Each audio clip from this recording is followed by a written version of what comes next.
This is Ian from the award-winning In 30 Minutes Guides. I'm going to show you 3 tips for using Yahoo Mail vacation responses. And if this video helps, please take a moment to like it. Let's get started. So open up Yahoo Mail, go to Settings icon, upper right corner, and then select More Settings. And basically, we're going to look at vacation response. And one thing about Yahoo Mail's vacation response, it's pretty simple compared to other email programs, but actually simplicity is good because that means it's easy to use. So the first thing you need to understand about using the Yahoo Mail vacation modes is that if you want to create a new one, all you need to do is edit the existing one.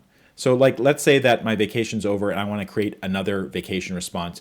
So there's no ability to just like create a new one from scratch and save the old one. Basically, you just have to remake the old one. So let's say that this is my earlier paternity leave message. I'm going to change it to vacation. And I'm coming back on July the 10th. Okay. And once I do that, then I can change the vacation date. So I know I'm going on vacation from, let's say,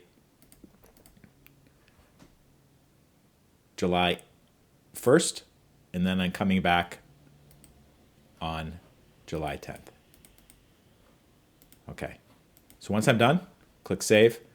So my vacation response is saved for the new vacation that's coming up in July. So there's another thing that you need to understand in terms of best tips for using Yahoo Mail vacation mode. And there's basically 2 ways to turn off an existing vacation response. One way is just to use this toggle right here. That just turns it off. The second thing you can do is actually select it, turn it back on, select it, and then you can change change the dates so they're no longer valid, or they will end sooner than expected. So like, let's say that it's July the 8th and I want to end my vacation mode early. So what I could do is just change this to July the 8th and then press save. So the third tip for using Yahoo Mail vacation mode is actually this really neat feature. It's for other domains. So let me show you what I mean. So this is my basic message for my vacation in July.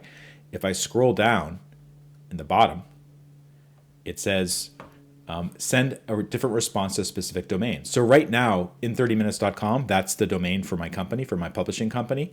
If I want to, I can change this domain to something else, or I can add another one. So we have another work domain called i30media.com. So basically, this means that if I get any mail from these 2 addresses to my Yahoo Mail account, they'll get a special message that says, I can't respond, contact Sally for anything urgent. You only get 2 domains to use, but I think that these are actually, it's enough for many use cases. And usually the use case is, for some reason, somebody at work has your personal email and they maybe send it to you by mistake to the personal email address, and you need just a way to respond to them. So this is a good way to separate the work emails from a limited number of domains from the general email that will be for anybody else. And just don't forget to save once you're done, and you're all set.